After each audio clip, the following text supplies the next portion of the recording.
Indian Americans are the fastest growing racial group in the U.S., and their rapid growth can be tracked back to the 1960s when a change in immigration policy led to a migration boom of Indian workers.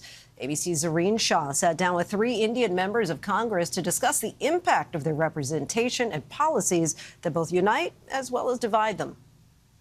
Let's rewind a bit. 1960, there were 12,000 Indian immigrants in this country.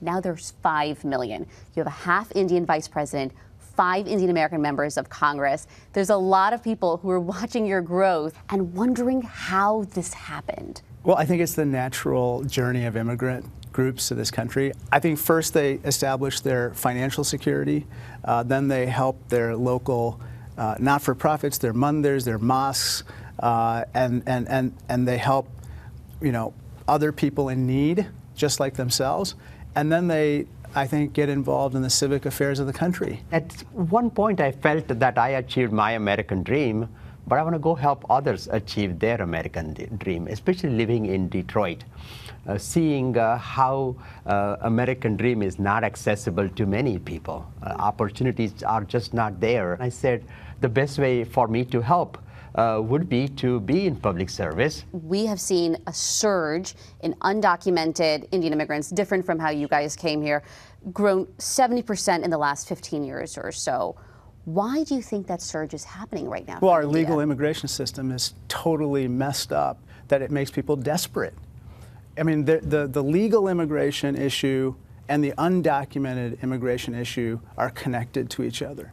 It doesn't necessarily justify people coming in illegally, but it helps to explain that when, for instance, someone coming from India today, applying for an H-1B visa and receiving one, it would take them 100 years. I'm not making that number up. 100 years to matriculate into a green card. We're here at the IA Impact Summit. This is a big conference for Indian Americans. It happens every year. Why is this so important? And why do you think it's so important this year in particular? I mean, I think it's really important because we've got a real opportunity to increase our numbers for Indian Americans. Potentially double is what I'm hearing. Potentially double here in Congress. And I think that when you have that representation, several things happen.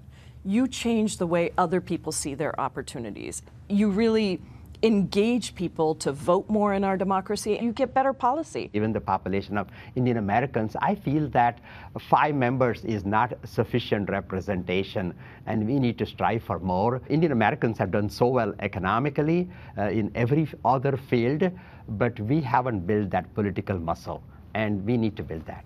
Let's talk about TikTok really quick. Is there going to be someone here in this country who buys TikTok? At this moment in time, does it look like there will be? Yes. I have not yet met a single person who wants their TikTok controlled by the Chinese Communist Party versus a TikTok that's not. And that's the aim of this bill. It's not a ban.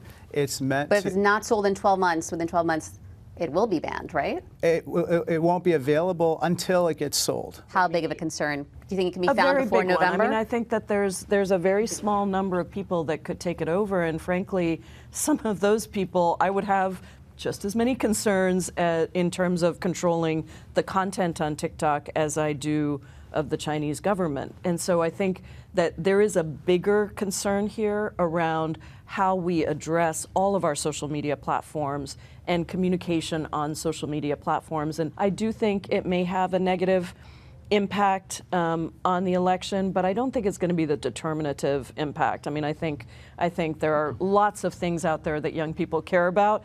That may be one of them. Vivek Ramaswamy, Nikki Haley, Bobby Jindal, Kamala Harris have all received a lot of criticism at many different times for not being Indian American enough. Look, I don't fault anybody for being who they are, but don't change who you are to try to fit some kind of conventional notion of what a presidential candidate should be or who the American people will embrace, because it turns out the American people are very sophisticated and savvy. You talk about looking at the world, you talk about your parents still being in India. Yeah. Are you concerned right now about American-Indian relationships?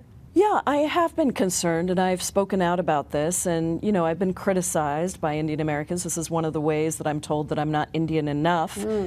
Even though I have family that lives there, I've lived in villages all over India. I do believe that religious freedom, freedom of communication, freedom of the press is really, really important to me, and it's one of the dear values that I treasure of Indian democracy, and I have been concerned about some of what I've seen happening, particularly the anti-Muslim sentiment in India and the way in which the press has been cracked down on by this prime minister, and the reports about extrajudicial killings and attempted assassinations right here in this country, which I know the DOJ is investigating right now. At the same time, I see the value of India, the tremendous opportunity that India as a country has to really power the world for better. Quick rapid fire. Favorite Indian food or snack that you know you should stay away from, but you can't? Pakora. Naan. Samosas? Samosa, naans. I'm Puran Poli. Who should play you in a biopic? Bollywood star or Hollywood Indian? Shah Rukh Khan. How did I knew you were going to say that. I knew it. Say Salman Khan. Number of years before we have an Indian American president? Anytime now. Soon. Our thanks to Zoreen for that.